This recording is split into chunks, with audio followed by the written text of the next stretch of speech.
والذي أنعمنا بنعمة الإيمان والإسلام والأخوة والسلامة والكرامة وأمرنا بالتمسك بكتاب الله وسنة رسول الله وأوجب علينا الأمر بالمعروف والنهي عن المنكر وأشهد أن لا إله إلا الله وحده لا شريك له له الملك وله الحمد يحيي ويميت وهو على كل شيء قدير وأشهد أن محمدا عبده ورسوله الذي قد بلغ الرسالة وأدى الأمانة وكشف الغمة وجاهد في الله حق جهاده حتى أتاه اليقين اللهم صل على سيدنا وحبيبنا وشافعنا محمد صلى الله عليه وسلم وعلى آله وصحبه والتابعين وتابعيه التابعين ومن تبعهم بإحسان إلى يوم الدين أما بعد. Yang kami hormati pimpinan cabang Muhammadiyah Udik ya? Gak lupa saya Bayan, pimpinan cabang Aisyah Bayan, Jamaah Muhammadiyah Bayan, Direktur Pesantren Muhammadiyah Darul Arqam nggih Bayan. Puji syukur kehadirat Allah Subhanahu wa taala, pada pagi hari ini kita sama-sama dapat berkumpul silaturahmi, talabul ilmi, mudah-mudahan mendapatkan barakah dari Allah Subhanahu wa taala. Salawat serta salam semoga tetap tercurah untuk baginda Nabi Muhammad sallallahu alaihi wasallam. Jamaah sekalian yang berbahagia, sebuah kehormatan bagi kami mendapatkan kesempatan untuk silaturahmi di cabang Bayan yang sebelumnya sebenarnya pernah meminta kami juga untuk ke sini, tapi waktu itu berbenturan dengan Ahad pagi di Tegal sehingga tidak bisa. Nah, alhamdulillah sekarang bisa ke sini.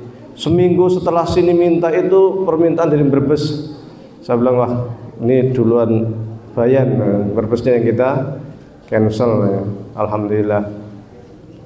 Jamaah sekalian, karena waktu itu saya tanya kebutuhan jamaah apa, katanya terkait dengan kurban, karena sebentar lagi kita akan menghadapi musim haji, kita akan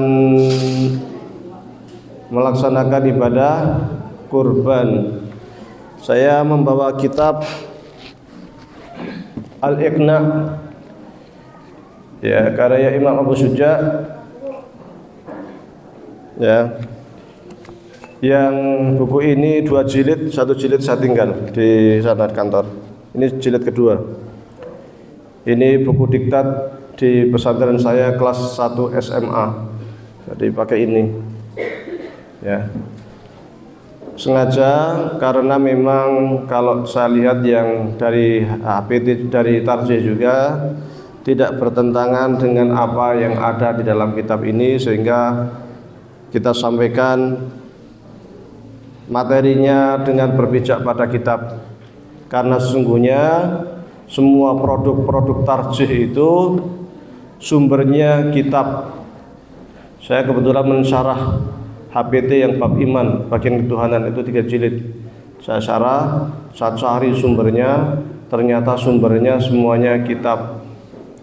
Karena memang ada semacam krisis di Muhammadiyah itu, banyak jamaah kita itu yang belum bisa membaca kitab. Bahkan kadang di satu daerah yang bisa ngaji kitab itu bisa dihitung.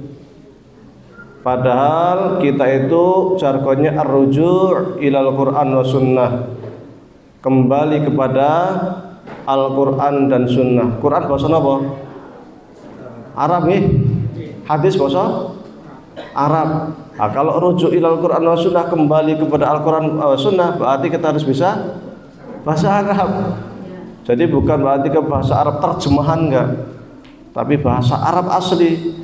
Kalau mau baca syarahnya, tafsirnya, syarah hadisnya, ulumul Qur'annya, ulum hadisnya, ya harus bahasa Arab. Nah, kesadaran ini yang perlu dibangkitkan, sehingga saya sering sekali kemana-mana bawa kitab untuk promosi, bahwa ngaji kitab itu penting, bisa menguasai kitab itu penting, menyantrikan anaknya supaya bisa ngaji kitab itu penting. Supaya apa? Supaya kita bisa memahami Al-Quran dan Sunnah secara baik. Kenapa sekarang banyak jamaah kita yang eksodus keluar dari Muhammadiyah ikut jamaah lain? Karena di tempat sana mereka kalau kiainya ngaji bawa kitab setumpuk, rujukannya jelas, dalilnya jelas, sumbernya jelas.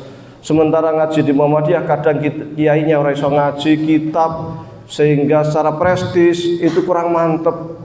Kadang di Muhammadiyah ngaji nih soal politik, kadang ngaji nih soal ekonomi yang tinggi-tinggi, yang muluk-muluk, padahal jamaah akar rumput kadang fikih toharoh saja belum tahu, kadang fikih haid nifas istihadah saja belum paham. Nah, ini menjadi persoalan jamaah akar rumput.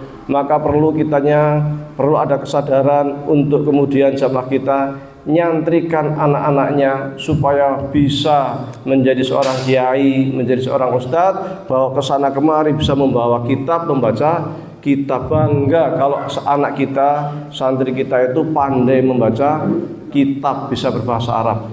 Luar biasa. Semua produk tarjih itu berdasarkan pada kitab, tidak terjemahan, tidak, kitab semua. Sayangnya di daerah, di cabang, di ranting itu tidak banyak yang menguasai itu, sehingga kita krisis yang namanya dai, krisis yang namanya ulama. Itu sangat memprihatinkan kalau kita lihat dari si jargon kita arju ilal Quran wa sunnah. Harus ada kesadaran ke sana. Kesadaran sama kita mau nyantrikan anak-anak kita supaya bisa ngaji kitab. Nek dadi kitab mundur kiai dadi ustaz mangane kondi. Rezeki itu Allah yang ngatur. Bukti ini Presiden Abdurrahman Wahid kiai jadi presiden. Wakil presiden yang periode kemarin juga seorang kiai. Yo iso jadi wakil presiden, jadi presiden yo iso. Anggota dewan juga banyak dari kalangan kiai. Bisa ya iso ae wong rezeki sing kuwasa sing ngatur kan gitu. Maka jangan khawatir kalau pengen menyantrikan anaknya bisa ngaji, jangan khawatir nang kumangane opo, enggak usah khawatir. Cecak iso mangan. Padahal makanannya terbang, cicak tidak bisa terbang. Tapi jamaah sekalian kami hormati, soal kurban ya. Biasanya kalau kurban itu kita sering rujuknya itu dimulakan dari Nabi Ismail biasanya. Tapi kalau saya ngerujuknya lebih ke belakang lagi, dari Nabi Adam. Nabi Adam punya anak banyak. Ada yang mengatakan 40, ada yang mengatakan 42 ya. Yang jelas punya anak banyak ya. Di antara anaknya itu ada 2 orang laki-laki, yang satu namanya Qabil, yang satu Habil. Qabil Habil ini merupakan cerminan dari sikap karakter umat manusia sepanjang zaman. Qabil dan Habil itu mencerminkan sebuah etika bahwa di sana ada orang baik, di sana ada orang buruk. Cerminan bahwasanya seorang ayah yang baik belum tentu anaknya pasti baik, belum tentu punya jaminan anaknya baik. Orang tua hanya bertugas berusaha sekuat mungkin supaya anaknya menjadi baik, tapi tidak ada jaminan anaknya menjadi baik. Dan Qabil dan Habil anaknya Nabi, tapi satu baik, satu kurang baik, karakter beda. Seperti Nabi Lut, istrinya juga kafir, tidak mengikuti Nabi Lut. Nabi Nuh sama anaknya juga kafir, tidak pasti seorang suaminya baik, istrinya juga tidak baik. Bisa jadi suaminya luar biasa, istrinya wah, wah, koyo ember. Ada, suka sama itu. Wah, oke. Nah, ini persoalan. Jadi cerminan umat manusia, maka waktu itu Allah perintahkan kepada Nabi Adam membawa syariat terkait ibadah. Dulu saya sempat bertanya-tanya, Nabi Adam kok disebut Nabi yo? Umatnya sopo? Nah, kan katanya Nabi itu diutus untuk umatnya. Umatnya Nabi Adam sopo? Manusia pertama. Umatnya Nabi Adam yo anak-anak dewe. Itulah umatnya Nabi Adam, anak-anaknya itu. Karena yang fungsi seorang nabi adalah menyampaikan kebenaran risalah ketuhanan. Banyak risalah-risalah ketuhanan yang Allah wahyukan kepada Nabi Adam terkait dengan ibadah haji. Loh, haji ya kok Nabi Adam ya? Nanti kita cerita kalau ada waktu. Termasuk kurban. Maka Allah perintahkan kepada anak-anaknya untuk berkurban. Idz qarraba kurbanan. Ketika dua anak ini Qabil dan Habil diperintahkan untuk kurbanan, berkurban. Fatuqbila min ahadihima wa lam yataqabbal minal akhar. Yang satu diterima, yang satu tidak diterima. Qabil kurbannya apa? Tanaman. Karena seorang petani petani padi lah seumpama, maka wajib kemudian bersedekah, berkorban sebagai ibadah kepada Allah. Habil peternak, maka dia beternak, korban dia ya ternak kambing.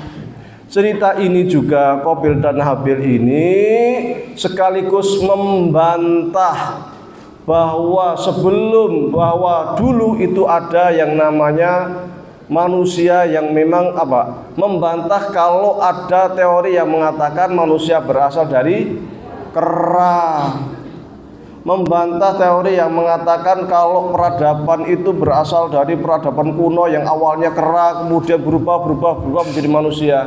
Adam turun ke bumi langsung diajarin oleh Allah, wa 'allama Adam al-asma' kullaha, diajarin ilmu pengetahuan, langsung anak-anaknya bahkan sudah diajari cara beternak, cara bercocok tanam itu sejak masa Nabi Adam. Itu sudah ada peradaban bangsa, ya sudah ada upaya supaya manusia itu menetap dan membangun peradaban. Diperintahkan idqarraba kurbanan, diperintahkan untuk berkurban. Sifat manusia itu macam-macam. Ada orang yang punya sifat itu pelit, ada orang yang punya sifat eluman. Qabil ini ngelihat, wah paling kayak kurban paling cari yang kira-kira sing olo, nah kan, sing kira-kira, ya kan menurut bayangan dia kan paling mau dibakar. Nah, zaman dulu itu kalau korban itu barangnya nanti ditaruh, setelah ditaruh di suatu tempat, gampangin tempat ning masjid lah umpamane. Zaman dulu ada tempat khusus untuk persembahan itu, untuk ibadah itu. Nanti akan datang api dari langit untuk membakar. Kalau terbakar berarti diterima, kalau nggak kebakar berarti tidak diterima. Nah, dia mikir perintah kurban sekarang. Karena paling-paling juga nanti akan dibakar, tak cari yang sing olo-olo, yang jelek-jelek saja. Nek padi ya sing ora ono isine, sing kopong-kopong kan gitu. Kumpulin, taruh. Habil, ini ibadah. Kalau yang namanya ibadah itu maka saya harus kasih persembahan terbaik. Saya punya kambing 40 sing kira-kira sing paling apik sing ndi. Nah kan gitu. Ini yang paling bagus, paling gendut, dagingnya paling akeh, ini yang akan saya jadikan kurban sebagai mendekatkan diri kepada Allah Subhanahu wa taala. Maka setelah semua ditaruh satu samping-sampingan, tiba-tiba datanglah api dari langit menyambar kambing ini. Kambingnya Habil. Disambar, akhirnya kedua orang itu kan paham, alhamdulillah punya saya diterima. Yang satu lagi, kok punyaku ditolak? Nah, maka karena merasa ditolak ini kemudian dia iri, sih gara-gara dia. jangan-jangan itu punya saya akhirnya ditolak. Suudzon, iri. Karena iri inilah kemudian dia berniat untuk melakukan makar dan akhirnya dia membunuh saudaranya.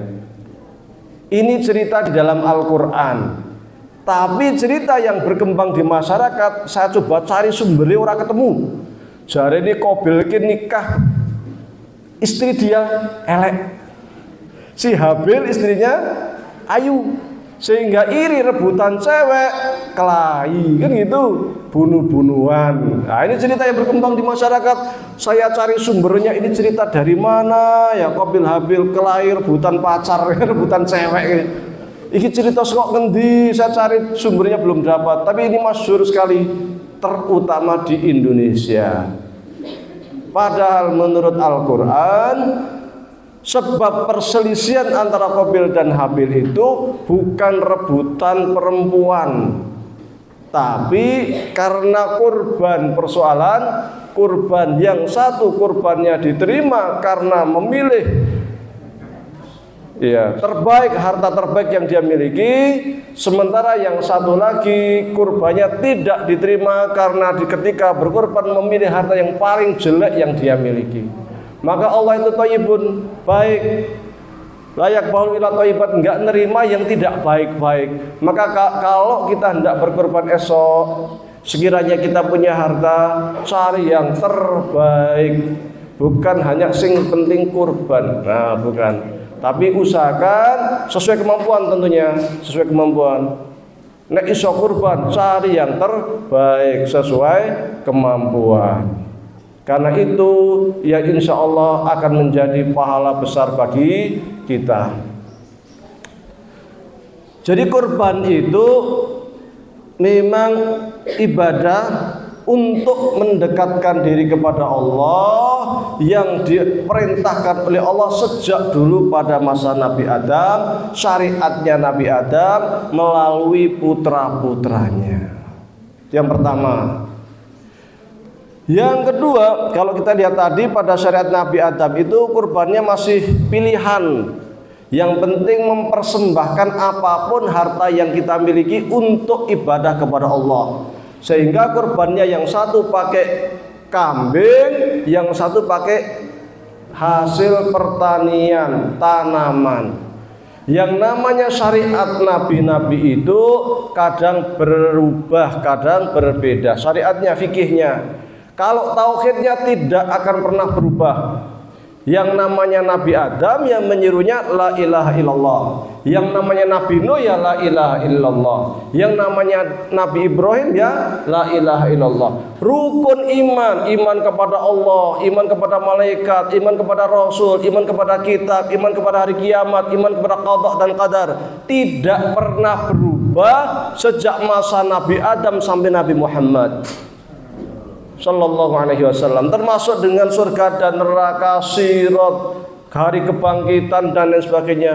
Itu tidak terjadi perbedaan sejak masa Nabi Adam sampai zaman Nabi Muhammad Sallallahu alaihi wasallam.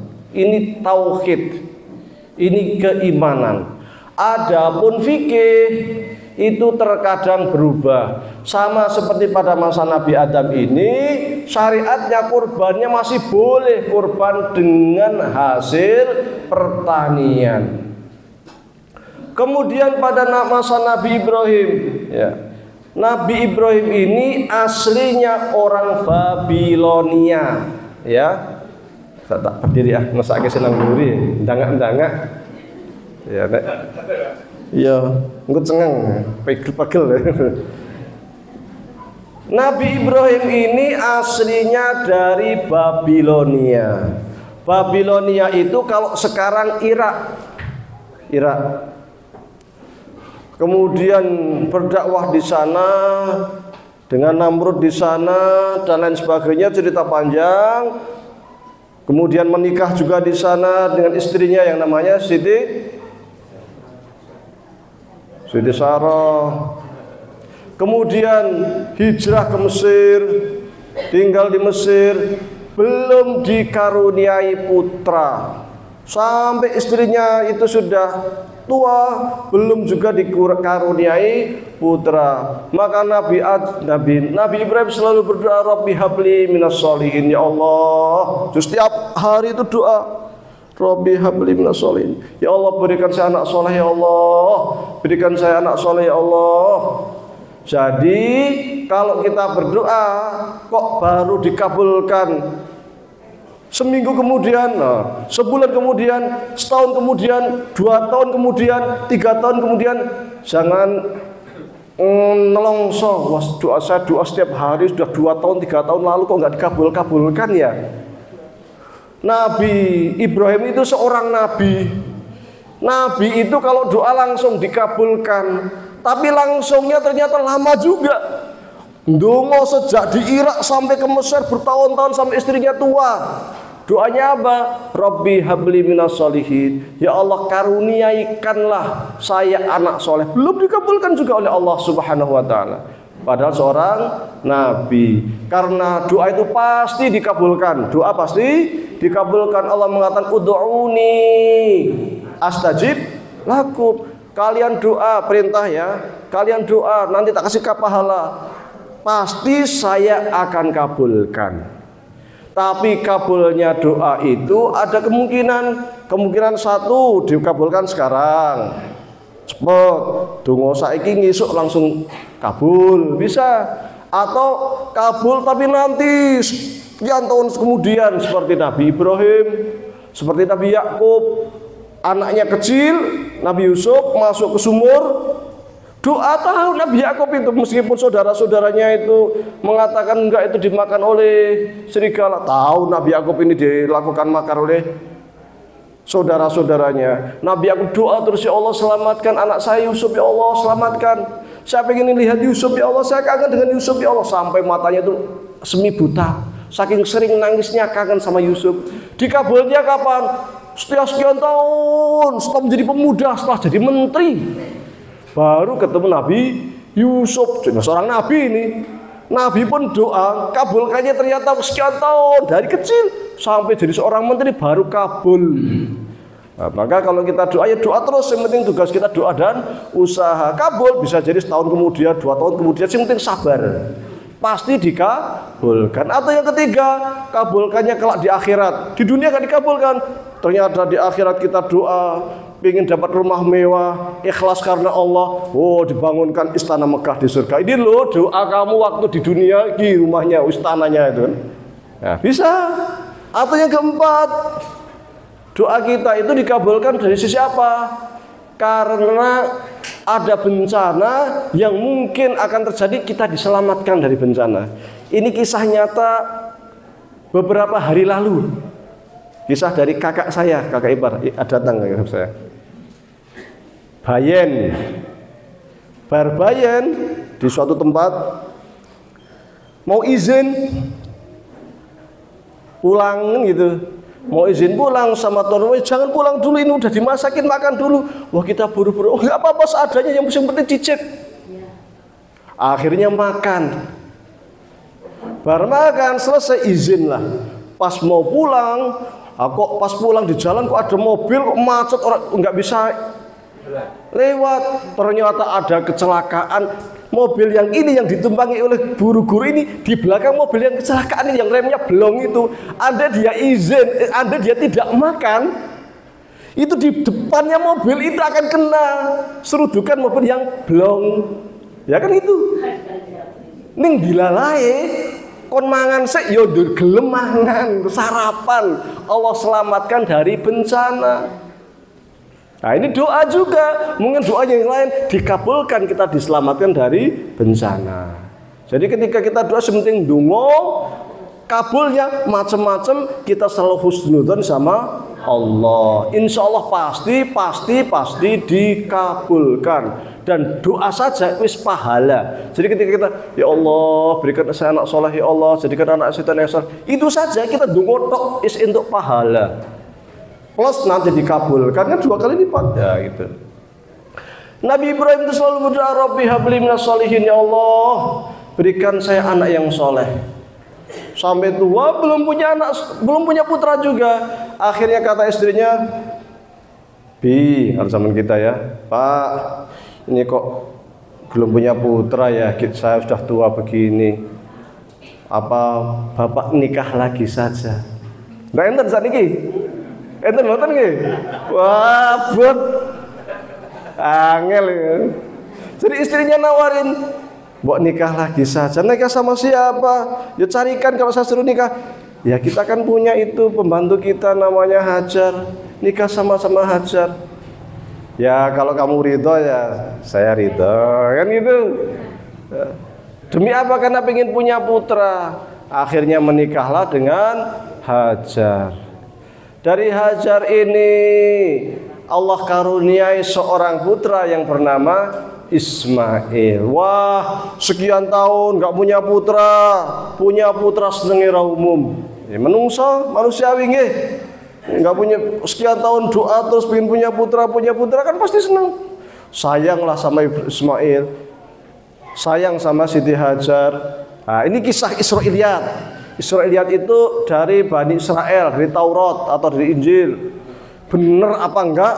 Entah. Cerita nih, nah ini kisah dari mereka nih.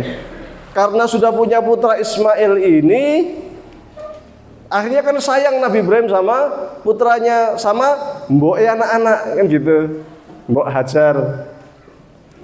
Akhirnya Sarah, waduh kok jadi sayangnya lebih ke sana ya kan gitu. Wah, cemburu. Nah, akhirnya ketika udah cemburu gini, piye caranya Ibrahim? Wah, nek ngono carane angel iki. Maka kemudian hijrahlah siapa? Siti Hajar bersama Ibrahim ke Mekah. Tapi sesungguhnya hijrah ke sana itu memang wahyu dari Allah Subhanahu wa taala. Allah perintahkan kepada Nabi Ibrahim untuk membawa Ismail menuju Mekah. Izinlah kepada istrinya, wahai sang istri Sarah, ini kok saya ada wahyu diperintahkan oleh Allah, saya suruh membawa putra yang masih kecil, masih bayi, suruh ke Mekah. Mekah itu di mana? Entah, pokoknya saya akan mengikuti kemana kaki ini melangkah. Dari Mesir ke Mekah, aduh, kalau naik pesawat 2 jam. Kalau naik kapal, saya pernah naik kapal juga. Saya di Mesir lama ya, 26 tahun di Mesir. Suwe. Iya, dulu di Mu'allimin Muhammadiyah Jogja, setelah itu ke Mesir 26 tahun. Jadi di Mesir itu ketika hendak ke Mekah, kalau naik kapal 2 malam 3 hari. Aduh, Nabi Ibrahim hijrah dengan istri dan anaknya, ya, jauh naik unta. Unta ini hewan yang sangat istimewa. Unta ini punya kantong air, ya. Ya opos dengan toren. Jadi di perutnya itu ada toren. Jadi sekali minum tuh banyak sekali. Masuk toren. Nah, nanti dari toren kalau haus ambil dikit, haus ambil dikit, haus ambil. Makanya unta itu lama berhari-hari nggak minum kuat. Kok iso? Karena punya penampung air, punya toren di perutnya. Iya, besar torennya itu. Kenapa kok begitu? Memang Allah buat seperti itu. Karena hidupnya unta di padang pasir. Ini rahmatnya Allah kepada manusia. Jadi di Arab karena banyak padang pasir, Allah rahmat sayang kepada manusia. Diciptakan sebuah hewan, yang hewan ini dalamnya punya toren, punya penampung air. Makanya afala yang turuna ilal ibli kaifa khuliqat. Kata Allah kan, coba kamu lihat sih bagaimana Allah kok bisa nyiptakan unta, iso punya toren piye. Hanya Allah yang bisa. Maka berimanlah kepada Allah kan gitu. Nah, suruh neliti kita unta kok bisa seperti itu bagaimana? Maka ketika kita teliti banyak keistimewaan luar biasa dan kita hanya akan bisa mengatakan subhanallah la ilaha illallah, maha kuasa Allah. Sayangi Gusti Allah karo menungso diciptakan hewan di padang pasir, unta yang punya penampung air, sehingga ketika dia minum banyak, nanti minumnya itu sesuai dengan kebutuhan sidik. Berhari-hari nggak minum, kuat tuh unta. Naik unta berdua bertiga dengan baby yang masih kecil, anak yang masih kecil menuju Mekah. Di sana banyak wahyu yang Allah berikan kepada Nabi Ibrahim. Sampai di Mekah, namanya kalau di Al-Quran itu Bakkah. Inna awwala baitin wudi'a lin-nasi lalladzi bi Bakkatal mubarakah. Sesungguhnya rumah pertama kali yang Allah letakkan di muka bumi itu terletak di Bakkah atau Mekah. Ya. Sampai Mekah istirahat sejenak, Nabi Ibrahim tiba-tiba berdiri, pulang, jalan. Siti Hajar kaget, wah Ibrahim mau kemana? Diem aja nih Ibrahim. Jalan lagi, wah Ibrahim mau kemana? Jalan aja nih Ibrahim, nggak ngomong apa-apa. Istrinya bingung.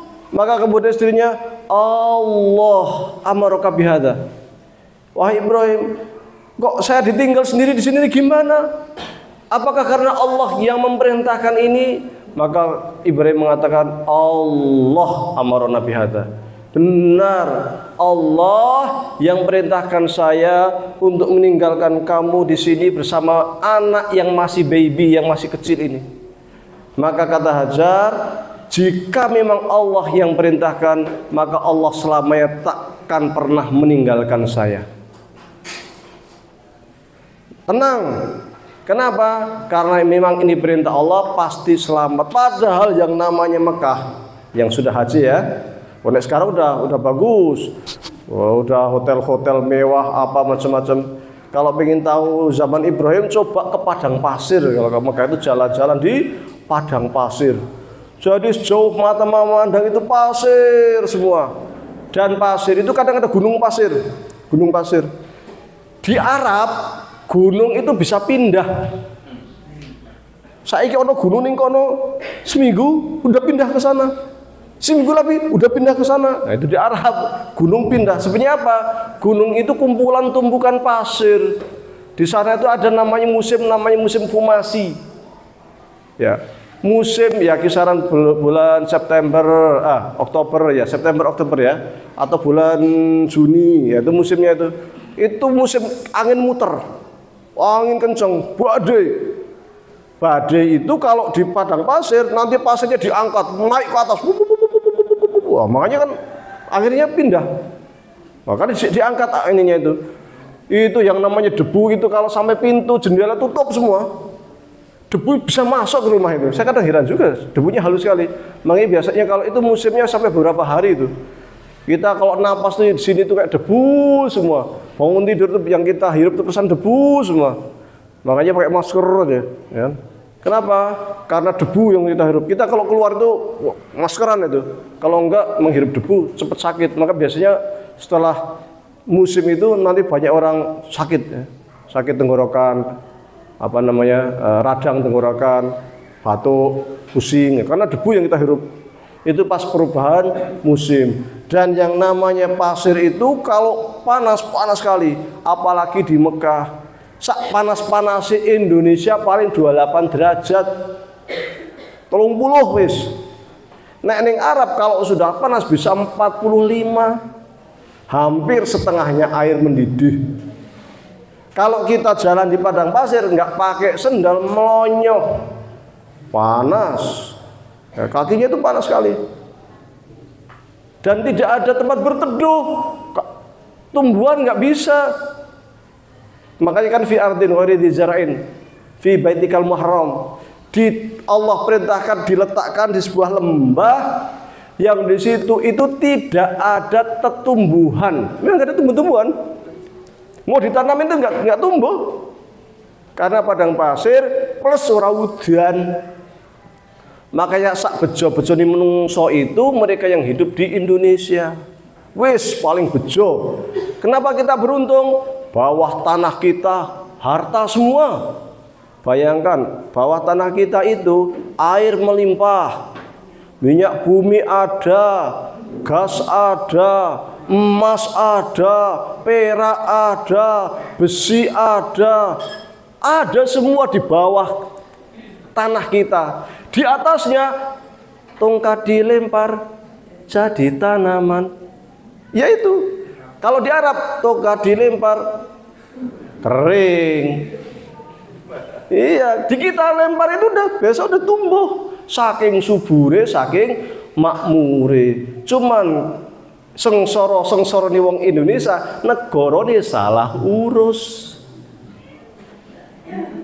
Orang Arab kalau ke Indonesia itu bilangnya Masya Allah tajri min tahtihal anhar. Kita itu sering membaca di Al-Quran sebuah taman surga, taman yang luar biasa, yang situ berbukit-bukit, bukitnya di bawah itu ada sungai berkelok-kelok yang mengalir. Orang Arab hanya bisa menghayal. Pas ke Indonesia, loh, aku orang Indonesia, yang jenenge bukit, penuh tanaman, ada buah-buahan, di bawah itu ada sungai berkelok. Loh, kok orang Indonesia? Sehingga mereka mengatakan yang namanya Indonesia itu qit'atun minal jannah, potongan surga. Iya, potongan surga. Maka asline kalau kita itu iso ngurusi, tidak ada negara paling makmur selain Indonesia. Mestine. Ya mestine. Yang sayangnya kan kita moral kita itu kan nggak karu-karuan. Korupsi 1.000 triliun gitu. Nu nek dihukum 3 tahun kan. Makanya kalau jadi maling cita-citanya sing tinggi sekalian. Nah, nek maling ayam gebuki wong sak kampung mati, dobong urip-urip. Tapi kalau korupsi 1.000 triliun paling di penjara 3 tahun 5 tahun metu, tabungannya sih akeh. Isi iso anak cucu. Ya. Di penjaranya kipas-kipas pakai AC, ono kulkas, enak temen. Makanya Indonesia itu surga koruptor. Ya seneng koruptor yang ngurip enak, nyolong yang dihormati. Makanya kalau mau jadi koruptor itu jadi maling sekalian sing gede. Ojo paling pitik. Ya. Sekali ditangkap gebuki. Nek ora nek apes dilale disiram pakai bensin dobong urip-urip. Sengsara. Ayam harga berapa? Kemarin berita di mana itu di media sosial, ibu-ibu nyuri bawang gebugi, paling nyuri bawang sakmene lho, genjangan tok lho, digebugi, mesake teman, akhirnya sing 373 triliun, 5 tahun penjara tok. Indonesia. Nek orang ngono kudu Indonesia, itu budaya khas Nusantara. Turun temurun. Muslimnya berapa persen? Jari 87%. Nek kaji antri 33 tahun. Kaji semangat. Korupsi nomor 1. Indonesia. Yang namanya di pas ya, yang iblis tuh ganggu di Jepang, apa macam-macam. Itu ketika ke Indonesia tuh bingung iblis. Indonesia kok maksiatnya kok lebih dari yang saya bayangkan ya. Saya biasa bingung. Kalau gini saya mending resign, mending saya mengundurkan diri untuk mengganggu orang Indonesia. Kenapa? Karena iblisnya saya nggak sampai kepikiran mau kok anti korupsi 1.000 triliun itu iblis nggak kepikiran. Ini mau ke Indonesia kepikiran gitu. Akhirnya saya tanya ke iblis, udah tak mundur, tak nonton lah. Saya pensiun nang Indonesia gini cara nih, tak tonton kok rampung. Indonesia, ini budaya yang perlu dilestarikan. Maka kalau kita ke Arab, yang pernah haji ya, lihat ke pasar, buah-buahan mewah. Ya, makanan mewah ono kabeh. Padahal kalau kita ke Madinah, padang pasir semua. Ke Mesir, buah-buahan sing jenengane apa namanya batik, itu apa batik? Semangka siji 15 kilo. Semangka siji 15 kilo gede-gede. Saya kalau beli semangka itu milih yang paling kecil. Paling kecil pun standar kayak orang Indonesia itu paling kecil ya, sebegini kan. Jadi semangkanya besar-besar. Bawang itu yang namanya bawang Bombay itu kalau di sini cuma segini. Bawang Bombay di Mesir itu gede-gede. Oh. Sayur melimpah. Buncis regane 7.000 sak kilo. Wortel sak kilo harganya 5.000 7.000. Yo. Bu apa namanya bakso Brambang ya. Brambangnya paling 7.000 6.000 sekilo. Ora usah dodoh. Beras itu Indonesia sumbernya ya, lumbungnya. Hana kono kok iso beras sekilo 11.000 sing apik. Kok iso? Nah ini kan. Tapi pertaniannya nggak sengsara. Karena ternyata pertaniannya itu diatur pemerintah, dikelola pemerintah, penjualannya juga diatur pemerintah, sehingga meskipun harganya terkesan murah, petaninya tetap bisa menghasilkan. Karena tidak main tengkulak-tengkulaan apa macam-macam. Jadi ya harga segini ya segitulah. Jadi enggak selisih dengan petani itu enggak jauh-jauh amat gitulah. Itu Mesir. Kalau kita lewat padang pasir, masya Allah padang pasir tok, tapi ketika kita ke pasar ono kabeh. Hebatnya Mesir. Semestinya kita jauh lebih dari itu. Mestinya. Ning kesel mergo salah urus. Ya akhirnya seperti ini. Ya, salah urus. Kita kalau ngurusnya benar, kalau pemimpin kita amanah semua, paling sugih sak dunya. Andai Indonesia itu diboikot ya, diboikot. Tidak boleh makanan masuk ke Indonesia, tidak boleh keluar Indonesia, enggak boleh. Kita itu bisa hidup. Bisa. Karena ono kabeh loh, apa coba yang enggak ada di Indonesia? Ada semua. Nah, cuman salah urus. Penduduknya aja 200 juta lebih. Artinya untuk pasaran domestik, pasaran dalam negeri luar biasa. Nah, itulah pentingnya akhlak. Makanya kata salah seorang penyair Arab, Amirus Syara, dia mengatakan negara itu tegak karena akhlak. Sekiranya akhlak hilang, maka binasalah sebuah negara. Benar. Benar. Nah, kita ya berdoa mudah-mudahan tidak seperti kaum Nabi Syuaib, wailul lil mutaffifin, gara-gara korupsi timbangan tok lo. Timbangan sak jumlah, paling kalau korupsi timbangan setengah on. 1 on ya kan? Ora mungkin kok timbangan korupsinya sekilo, ya mesti berapa on tok. Itu saja dihukum, tanahnya dibalik loh, blek. Nek 1000 triliun. Jur malaikatnya mengazab kita itu mau diapain kita itu? 2 on 3 on itu bumi diblek. Nek 1000 triliun itu malaikat nih, wahai malaikat, sekarang Indonesia karena banyak korupsi, hukum seperti kaumnya Nabi Syuaib. Wah, ndek-ndekan temenan.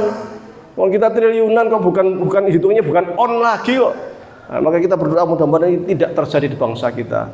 Mudah-mudahan nggak ada longsor, nggak ada tsunami, nggak ada bencana-bencana yang menyengsarakan bangsa kita. Karena kita harus banyak beristighfar.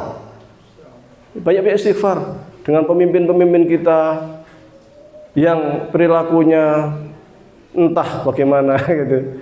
Ya cara naiknya saja sudah nggak karu-karuan, akhirnya ketika jadi pemimpin ya mimpin ya orang karu-karuan kan gitu.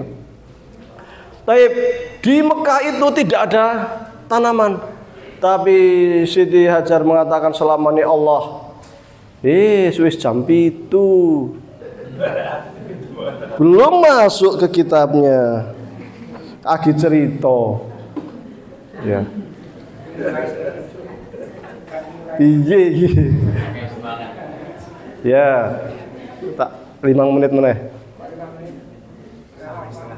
Sampai 7:30 untuk bonus. Ya, saya cepatkan saja, setelah itu masuk ke materi ya. Tak singkat saja. Setelah itu masuk ke materi bab kurban, karena kurban ini juga biasanya banyak pertanyaan. Singkat cerita langsung rampung ini. Di situ akhirnya kemudian ditinggalkan oleh Nabi Ibrahim pergi ke Mesir.